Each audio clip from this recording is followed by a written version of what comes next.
अस्सलामुअलैकुम, this is me Mohammad Ismail. आज के इस वीडियो लेक्चर में हम anatomy and physiology generic BSN semester second के इम्पॉर्टेंट यूनिट नर्वस सिस्टम को एक्सप्लेन करने जा रहे हैं। याद रखिए कि ये हमारे इस यूनिट का वीडियो लेक्चर नंबर 2 है। इससे पहले नर्वस सिस्टम पे हम ऑलरेडी एक वीडियो अपलोड कर चुके हैं, जिसका लिंक इसी वीडियो के डिस्क्रिप्शन में मौजूद है। अगर आप चाहे तो पहले जाकर लेक्चर नंबर 1 को देखिए, उसके बाद अगर आप लेक्चर नंबर 2 को देखने आए तो आप लोगों को लेक्चर को और इस सिस्टम को स्टडी को समझने में आसानी होगी।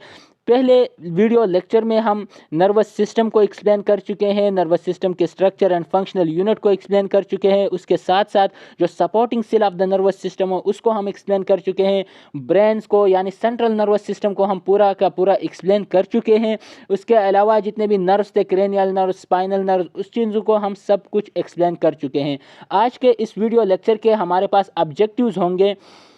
Describe the 3 meninges covering of the brain and spinal card, ये भी ऑलरेडी हम पहले एक्सप्लेन कर चुके हैं। तो आज के जो हमारे ऑब्जेक्टिव्स है आज के वीडियो लेक्चर के, the first one is identify the ventricles of the brain, briefly explain the formation, circulation, reabsorption and function of cerebrospinal fluid, describe the structure of cerebrum and term of lobes, function areas, discuss the structure and function of brain stem, that's midbrain, pons, medulla oblongata, cerebellum.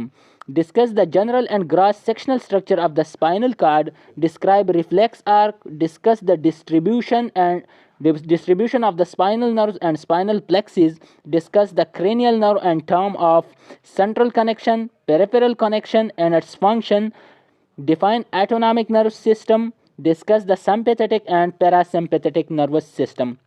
आज के इस video lecture में हम ये जितने भी objectives हैं इस एक एक को ब्रीफली एक्सप्लेन भी करेंगे, साथ ही साथ वाई टाइप एंड जितने भी एमसीक्यूज टाइप क्वेश्चन है उसको भी अंडरलाइन करेंगे। अगर आप हजरात से गुजारिश है कि अगर आप हमारे इस चैनल के ऊपर न्यू है तो काइंडली चैनल को सब्सक्राइब कीजिए, साथ में बेल आइकन को भी प्रेस करें ताकि हमारे नए आने वाले हर एक वीडियो की नोटिफिकेशन आपको मिलता रहे। So let's begin. Ventricles of the brain, what is mean by ventricles? First of all ventricles हमारे पास हैलो कैविटीज़ है। हैलो कैविटीज़ है, खाली स्पेसेस है ब्रेन के अंदर। उन खाली प्लेसेस में क्या होते हैं? खाली होल्स लाइक स्ट्रक्चर से, कैविटीज़ लाइक एन स्ट्रक्चर है जिसे हम वेंट्रिकल्स कहते हैं, जो ब्रेन के अंदर प्रेजेंट होती है। 4 इन नंबर होते हैं। 2 lateral ventricle, 1 on left side and 1 on right side. वो 2 वेंट्रिकल्स होते हैं, एक लेफ्ट साइड पर एक राइट साइड पर, तो इसलिए इसको हम लेटरल वेंट्रिकल्स बोलते हैं, जो साइड पर प्रेजेंट होते हैं। 2 इन नंबर होते हैं, 1 on left and 1 on right. The second one is the third ventricles and then the fourth ventricles. अब लेटरल वेंट्रिकल्स थर्ड वेंट्रिकल के साथ थ्रू एंटर वेंट्रिकुलर फोरामिना के through lateral ventricles third ventricle के साथ attach होते हैं। उसके बाद थर्ड वेंट्रिकल फोर्थ वेंट्रिकल के साथ अटैच होता है सेरेब्रल एक्विडक्ट के थ्रू। सेरेब्रल एक्विडक्ट कहाँ प्रेजेंट होती है? अगर एमसीक्यूज में आ जाए तो cerebral aqueduct between the third and fourth ventricle present होती है, जबकि lateral ventricles and third ventricles are attach to each other through are interconnected with each other through the interventricular foramina. अब fourth ventricle से फिर हमारे पास cerebrospinal fluid कहाँ जाता है? सेंट्रल कैनाल में। अब वेंट्रिकल्स का काम क्या है? वेंट्रिकल ये जो आपको नज़र आ रहे हैं horn like structure, 2 lateral ventricles, then the third ventricles and then the third ventricles and then the fourth ventricles. अब ये 2 लेटरल वेंट्रिकल जो है ये हमारे साथ अटैच है थर्ड वेंट्रिकल के साथ थ्रू एंटर वेंट्रिकुलर फोरामिना, और फिर ये थर्ड वेंट्रिकल अटैच है 4 वेंट्रिकल के साथ थ्रू सेरेब्रल एक्विडक्ट के थ्रू, और फिर सेरेब्रल एक्विडक्ट के थ्रू से जब फोर्थ वेंट्रिकल में सेरेब्रोस्पाइनल फ्लूइड एंटर हो जाती है तो उसके बाद सेरेब्रोस्पाइनल फ्लूइड चली जाती है कहाँ पे? सेंट्रल कैनाल में। अब सेरेब्रोस्पाइनल फ्लूइड होता क्या है? अब वेंट्रिकल में इसकी फॉर्मेशन कैसी होती है और सेरेब्रोस्पाइनल फ्लूइड की फंक्शन क्या है, आगे जाकर हम एक एक एक्सप्लेन करेंगे। Function of the brain ventricles. अब ब्रेन वेंट्रिकल्स हमने पढ़े कि कितने वेंट्रिकल्स होते हैं, 4 वेंट्रिकल्स होते हैं, 2 lateral, third and fourth ventricle. इनका फंक्शन क्या है? Produce and store cerebrospinal fluid which protect and cushions the brain and spinal cord from trauma। अब ब्रेन में वेंट्रिकल्स प्रेजेंट होते हैं, तो इन वेंट्रिकल का काम क्या है? इन वेंट्रिकल्स के अंदर प्लेक्सिस प्रेजेंट होते हैं जिसे कोरॉइड प्लेक्सिस बोलते हैं, जो एपिथेलियल सेल के बने हुए होते हैं।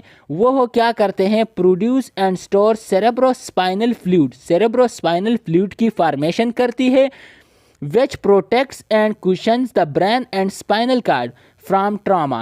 वो cerebrospinal fluid brain and spinal card को ड्यूरिंग ट्रामा यानी इंजरी से या किसी भी शॉक से एब्जॉर्ब करती है, उस शॉक को एब्जॉर्ब करती है। वो शॉक ब्रेन या स्पाइनल कार्ड तक आने नहीं देती, यानी ब्रेन एंड स्पाइनल कार्ड को प्रोटेक्शन देती है, और प्रोटेक्शन के साथ साथ इनको नरिशमेंट का भी काम करती है।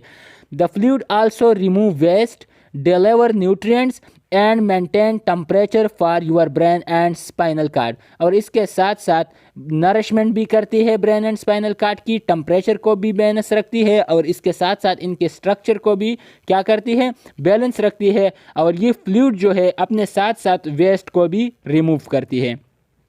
Essential to your central nervous system. और ये सेरेब्रोस्पाइनल फ्लूइड एसेंशियल है हमारे सेंट्रल नर्वस सिस्टम के लिए, क्योंकि ये इंतहाई इंपॉर्टेंट फंक्शन जो है वो परफॉर्म करते हैं, like nourishment, temperature maintenance, removal of weight as removal of waste and as a shock absorber. Cerebrospinal fluid. Now, what is cerebrospinal fluid? Cerebrospinal fluid is secreted into each ventricle of the brain by choroid plexus। Choroid plexus जो epithelial cell के बने हुए होते हैं, जब different types के epithelial, बहुत सारे एपिथेलियल सेल एक साथ मिल जाते हैं तो वह कोराइड प्लेक्सिस बनाते हैं ब्रेन वेंट्रिकल्स के अंदर। और उन कोराइड प्लेक्सिस से क्या सीक्रेट होता है? एक फ्लूइड सीक्रेट होती है, उस फ्लूइड को हम सेरेब्रोस्पाइनल फ्लूइड बोलते हैं। These are vascular areas where there is a proliferation of blood vessels surrounded by epidermal cells and the lining of the ventricle's wall।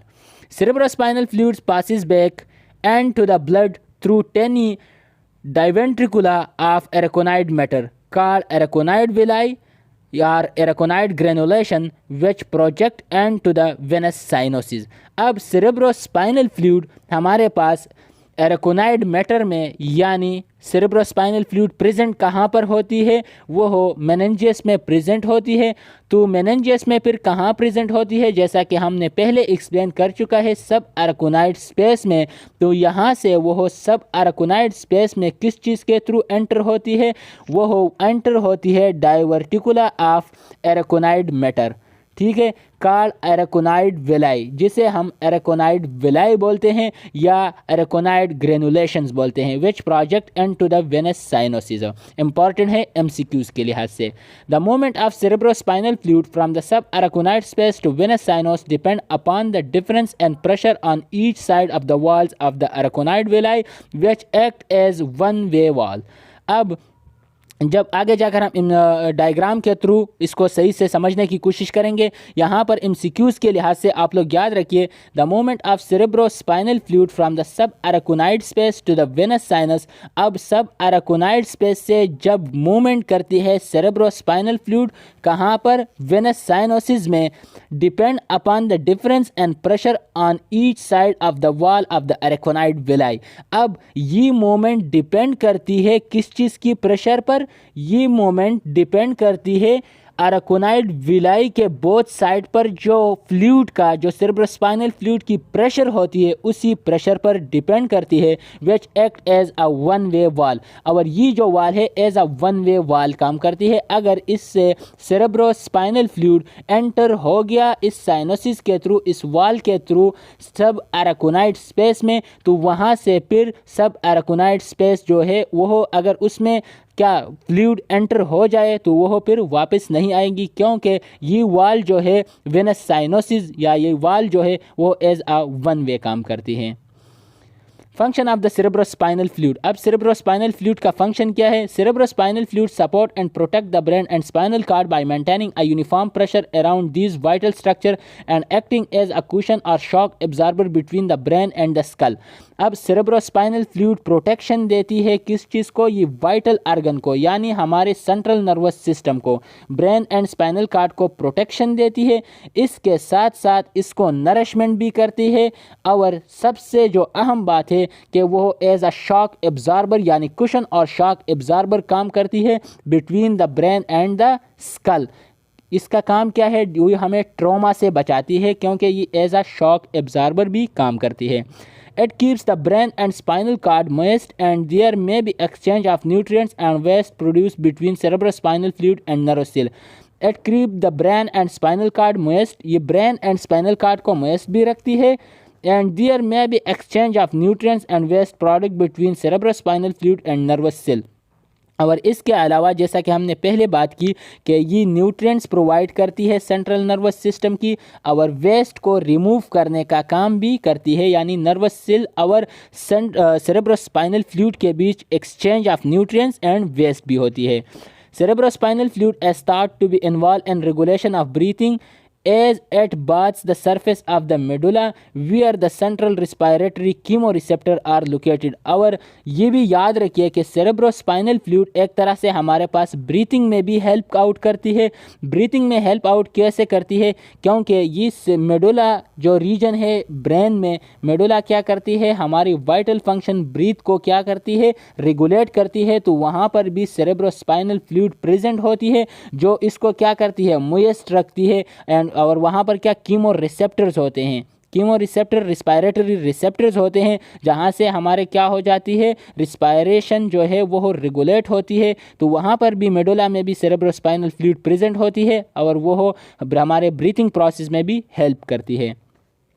Function of the cerebrospinal fluid continues है। cerebrospinal fluid is secrete continuously at a rate of about 0.5 ml per minute। अब MCQs के लिहाज से important है इंतहाई कि cerebrospinal fluid हमारे पास पर मिनट कितनी सिक्रीट होती है? सारे वेंट्रिकल से 0.5 ml पर मिनट। ये कितने सारे वेंट्रिकल से सिक्रीट होती है? कितनी? 0.5 ml पर minute, that is 720 ml per day. तो अगर पर डे के हिसाब से बात की जाए तो 720 ml पर डे सिक्रीट होती है।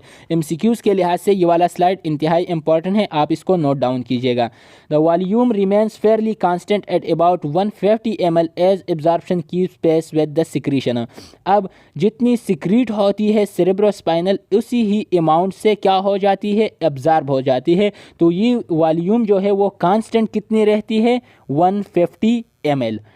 Cerebrospinal fluid pressure may be measured using a ventricle tube attached to a lumbar puncture needle inserted into the subarachnoid space above or below the fourth lumbar vertebrae which is below the end of the spinal cord। अब cerebrospinal fluid जिस तरह हमने बात की है कि cranial cavity के अंदर भी एक प्रेशर होती है या स्पाइनल कार्ड के अंदर भी एक प्रेशर होता है, तो वह प्रेशर किस चीज़ का होता है? वह सेरेब्रोस्पाइनल फ्लूइड की प्रेशर को कहते हैं। सेरेब्रोस्पाइनल फ्लूइड भी एक प्रेशर अप्लाई करती है।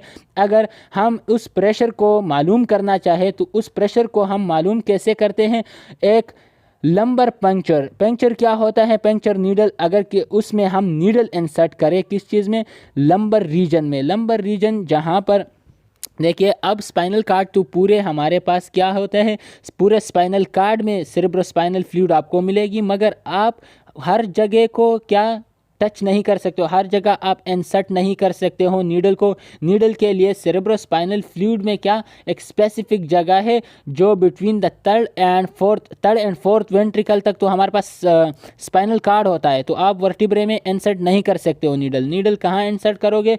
फोर्थ लंबर वर्टिब्रे में which is below the end of the spinal cord. जो स्पाइनल कार्ड से नीचे प्रेजेंट होता है फोर्थ लंबर वर्टिब्रे, वहाँ पर आप क्या करोगे? और सेरेब्रोस्पाइनल फ्लूइड वहीं तक प्रेजेंट होती है जो कि ये क्या एराकोनाइड मैटर जो होती है वो आउटसाइड जो होती है वाइट सरफेस, जो हमने grey matter and white matter की बात की थी लेक्चर नंबर 1 में।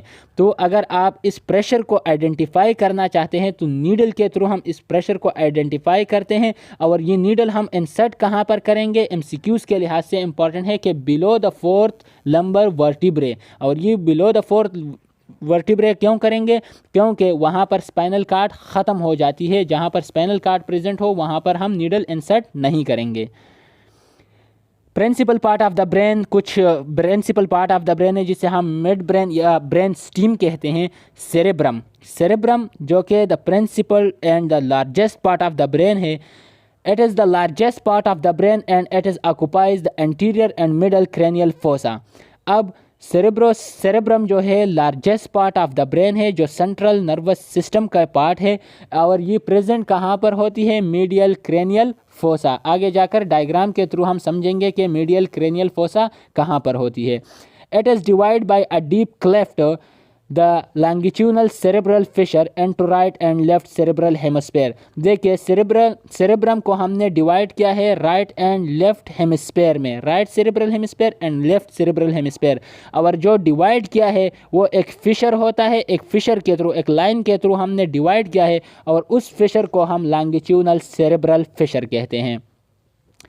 Each containing one of the lateral ventricles, और हर एक में एक वेंट्रिकल, हर एक जो हेमिस्फीयर है उसमें 2 हेमिस्फीयर है ना, लेटरल हेमिस्फीयर होते हैं हमारे पास 2 हेमिस्फीयर। तो ईच हेमिस्फीयर में एक लेटरल वेंट्रिकल आएगा, यानी 1 राइट एंड 1 लेफ्ट।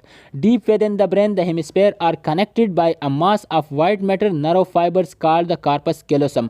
और ये दोनों हेमिस्फीयर डीपली एक दूसरे के साथ क्या होती है, कनेक्शन में होती है। इसको एक नर्व फाइबर ने कनेक्ट किया होता है जिसे हम कार्पस कैलोसम बोलते हैं। एमसीक्यूज़ के लिहाज से इंतहाई इंपॉर्टेंट है।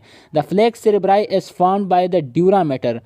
It's separated the 2 hemisphere and penetrate to the depth of the corpus callosum. The superficial peripheral part of the cerebrum is composed of neurosil bodies or gray matter forming the cerebral cortex, and the deeper layer consists of neurofiber or white matter।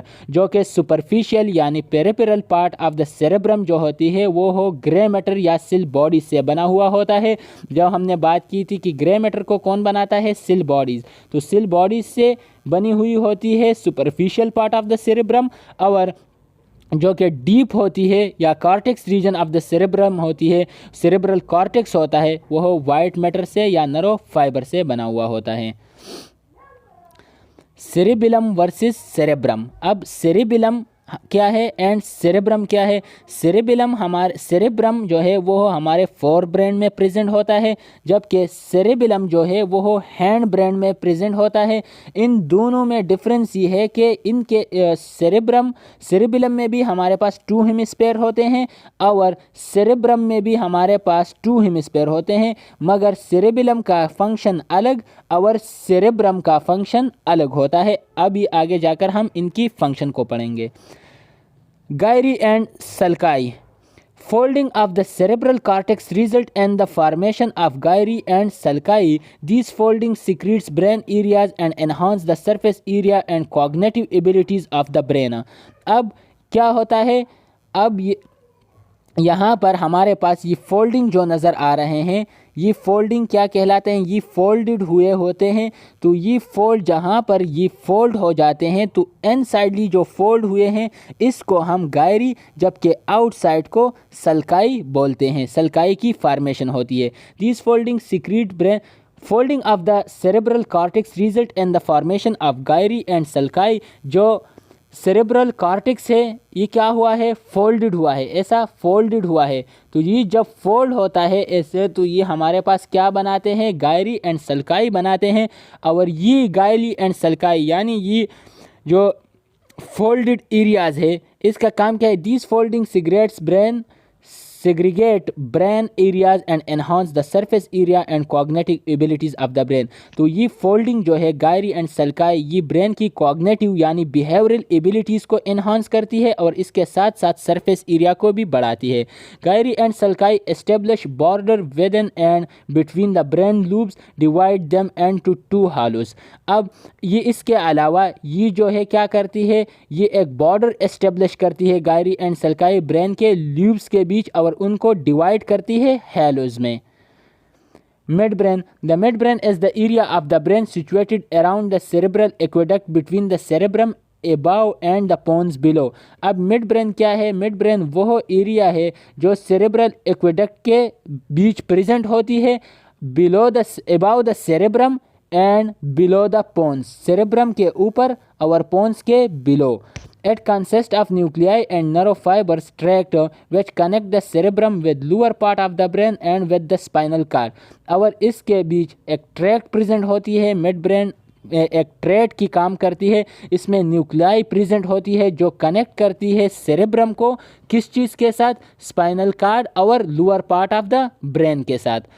The nuclei act as relay station for the ascending and descending nerve fiber। As a relay station काम करती है वो nuclei जो mid brain में present होती है descending and ascending nerve fibres के लिए। Ascending and descending nerve fibres यानी मोटर एंड सेंसरी के लिए। Pons. The pons is situated in front of the cerebellum. अब पोन्स कहाँ प्रेजेंट होती है? In the front of the cerebellum below the mid brain and above the medulla oblongata. Mid brain के below and above the medulla oblongata MCQs के लिहाज से important है। It consist mainly of nerve fibres white matter. इसमें mainly क्या होते हैं? Consist of nerve fibres पर मुश्तमिल होती है यानी एक्सॉन, डेंड्राइट्स एंड एक्सॉन जिसे हम वाइट मैटर बोलते हैं। That's form a bridge between the two hemisphere of the cerebellum, जो एक ब्रिज फॉर्म करती है द हेमिस्फेयर ऑफ सेरेबिलम के। and of fibers passing between the higher level of the brain and the spinal cord. There are nuclei within the pons that act as a relay station and some of these are associated with the cranial nerves। और इसके अलावा पोन्स के अंदर भी nuclei present होती है, वो भी एज आ रिले स्टेशन काम करती है और चंद जो है चंद न्यूक्लियाई वो एसोसिएट होती है, वो कनेक्ट होती है क्रेनियल नर्व्स के साथ।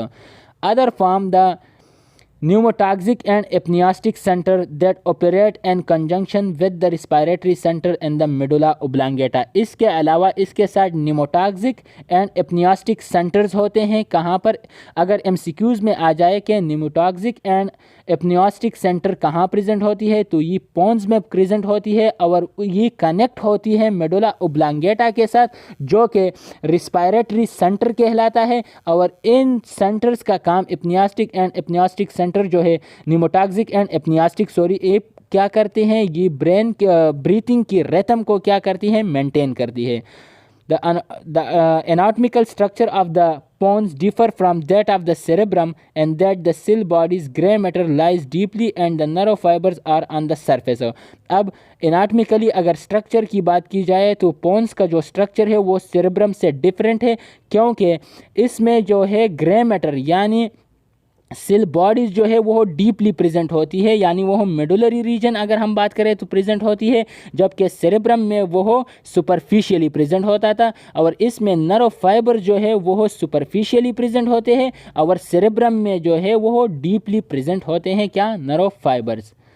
Medulla oblongata। The medulla oblongata are simply the medulla extend from the pons above and it's continue with the spinal cord below।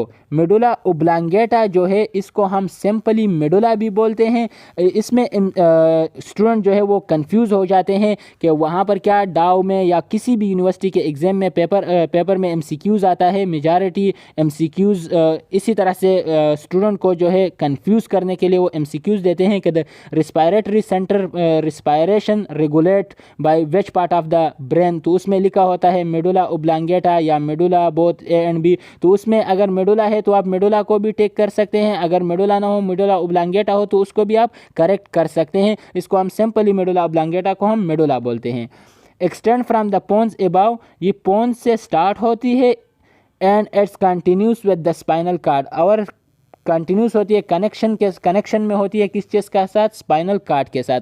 It is about 2.5 centimetre long, MCQs के लिहाज से important है। Medulla की length कितनी होती है, 2.5 centimetre, and it lies just with in the cranium about the foramen magnum, और just lies जहाँ से जब ब्रेन से जब हमारे पास स्पाइनल कार्ड निकलता है तो वो एक होल के थ्रू बाहर निकलता है, कंटिन्यूस होता है। उस होल को हम फोरामेन मैग्नम बोलते हैं। जिस होल से हमारे पास स्कल से जो है यानी ब्रेन से स्पाइनल कार्ड कंटिन्यूस होता है, उस फोरामिना को, इस होल को हम फोरामेन मैग्नम बोलते हैं। तो वहाँ तक प्रेजेंट होती है medulla oblongata.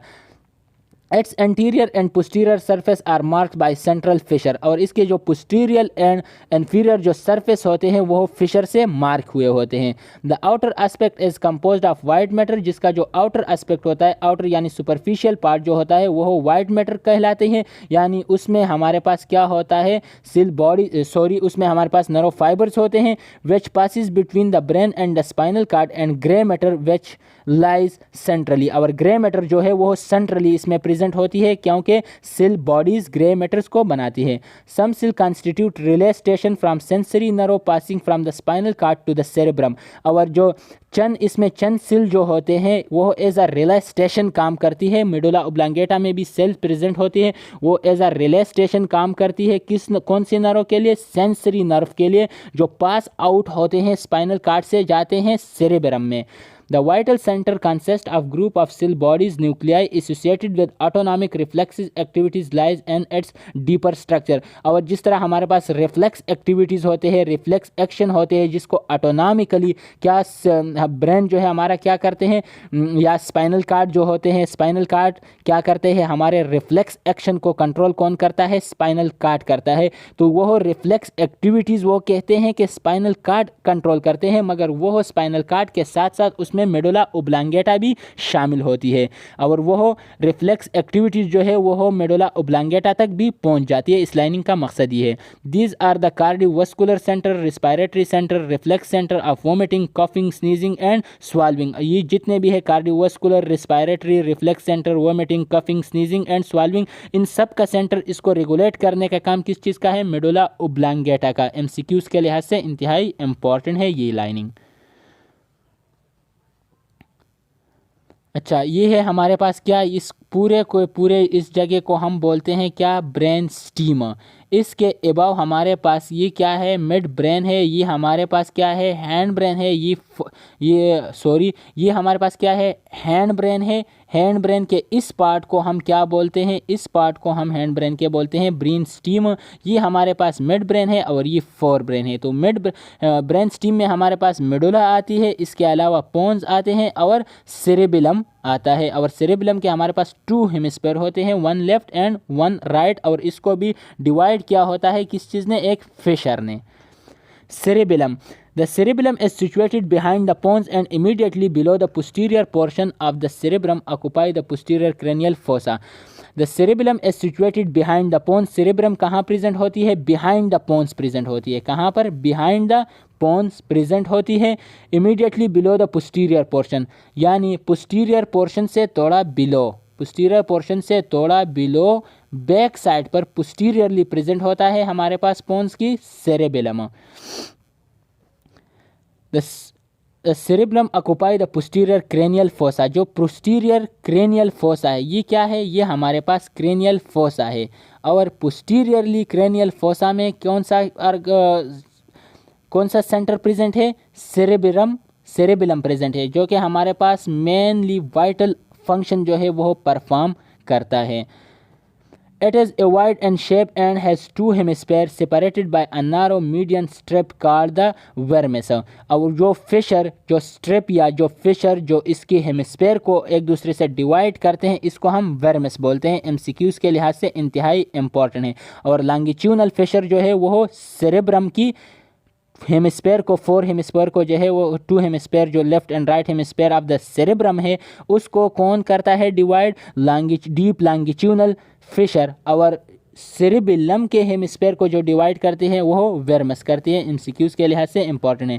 Grey matter form the surface of the cerebellum and the white matter lies deeply. Grey matter जो होता है वो सुपरफिशियली प्रेजेंट होती है यानी कॉर्टिकली प्रेजेंट होती है, और जबकि वाइट मैटर जो है वो डीपली प्रेजेंट होती है।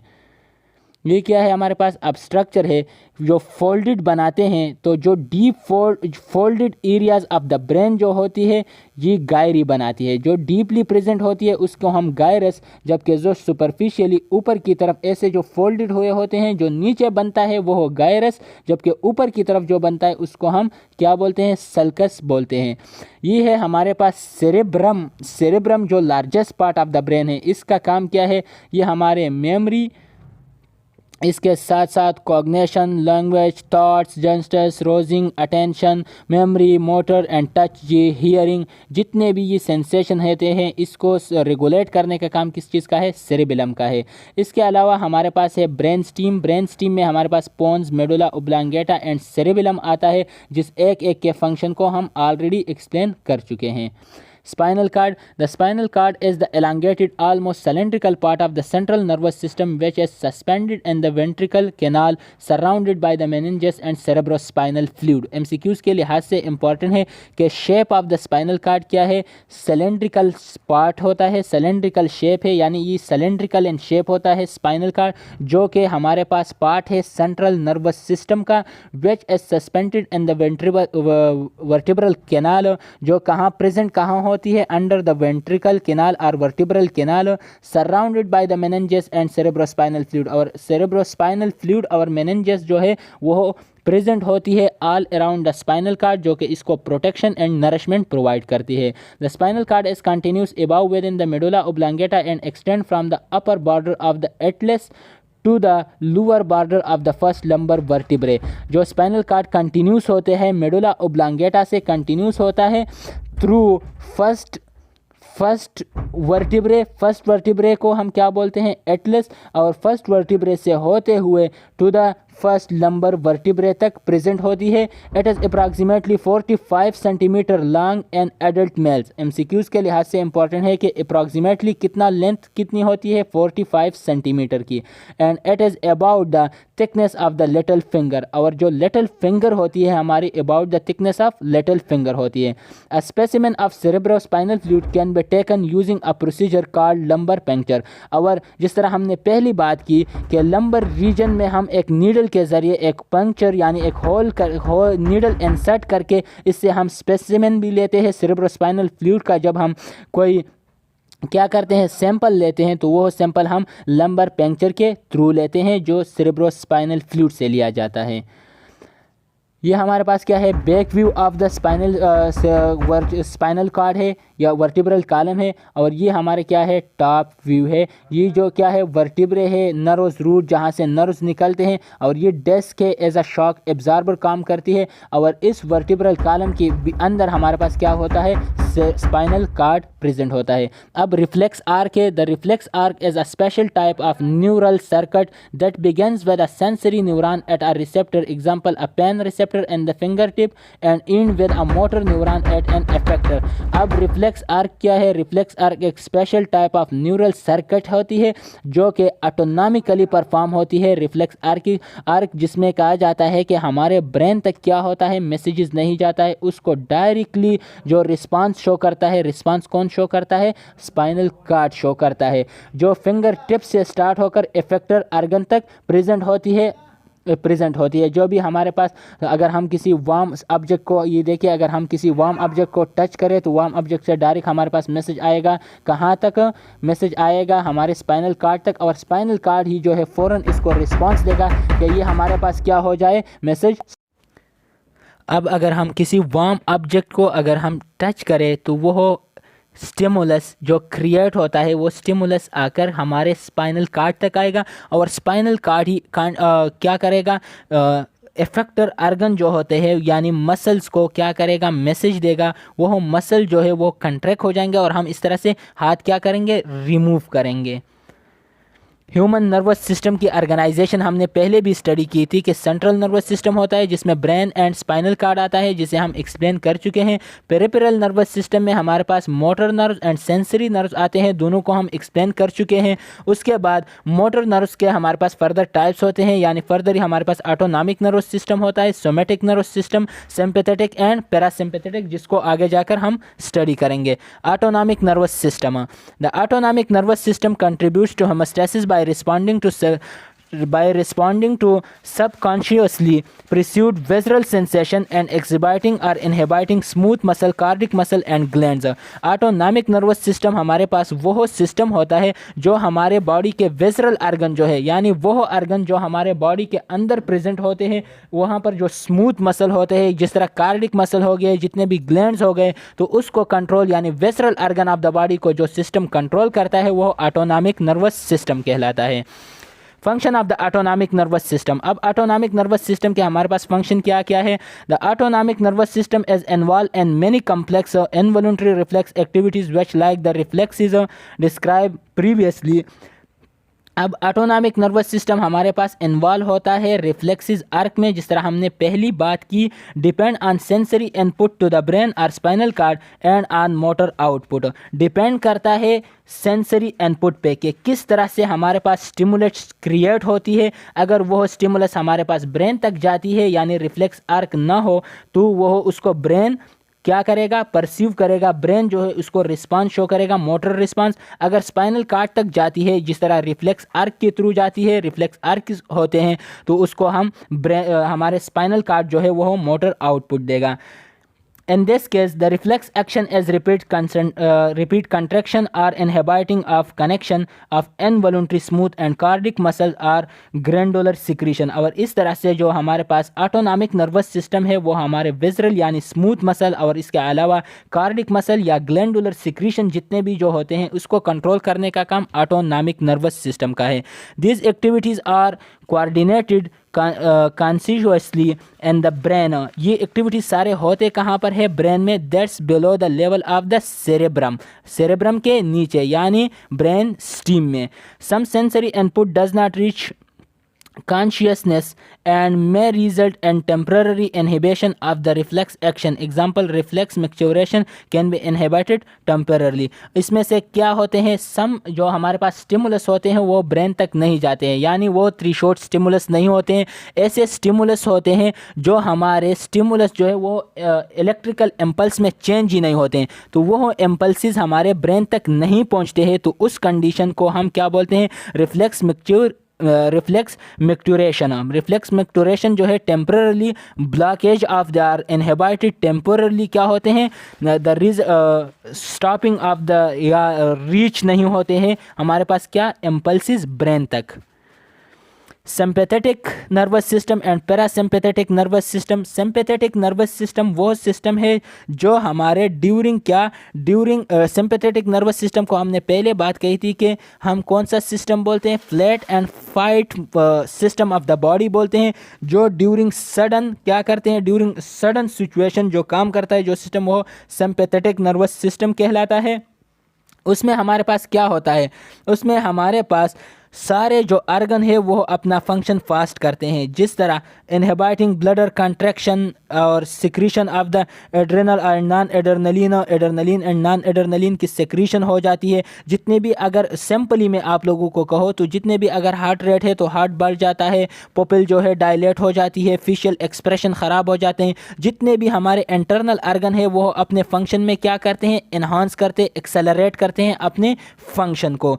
और पैरासिम्पैथेटिक नर्वस सिस्टम और जितने भी ये जो आर्गन होते हैं, ये जो आर्गन है इसको कंट्रोल जो करता है वो क्या करते हैं, वो स्पाइनल कार्ड करते हैं, और स्पाइनल कार्ड से नर्व स्पेसिफिक नर्व्स जाते हैं जिसे हम पेरिफेरल नर्व्स बोलते हैं, और वो स्पेसिफिक लोकेशन से क्या हो जाती हैं, एराइज हो जाती है T1 से T12 तक। तो वो हम पहले लेक्चर में, लेक्चर नंबर 1 में एक्सप्लेन कर चुके हैं। Parasympathetic nervous system, parasympathetic nervous system वो सिस्टम है जो हमारा ड्यूरिंग रेस्ट काम करती हैं, ड्यूरिंग रेस्ट, और उसको कंट्रोल करने का जो काम होता है वो ज़्यादातर हमारे पास सेक्रल नर्व्स यानी सेक्रल नर्व्स और उसके अलावा ब्रेन स्टीम से हमारे पास नर्व्स एराइज होते हैं, वो इसको कंट्रोल करते हैं। इस चीज़ को sympathetic and parasympathetic nervous system को हम ऑलरेडी वीडियो लेक्चर नंबर 1 में एक्सप्लेन कर चुके हैं। तो ये था आज का हमारा वीडियो लेक्चर जिसमें हमने नर्वस सिस्टम को पूरा स्टडी किया। इस यूनिट के हमारे पास 2 पार्ट्स हो गए, part number 1 and part number 2। In 2 parts में हमने नर्वस सिस्टम को कंप्लीट किया। उम्मीद है कि आप लोगों को वीडियो लेक्चर पसंद आ गया होगा। दूसरी वीडियो तक के लिए मुझे दीजिएगा इजाज़त। अल्लाह हाफिज़।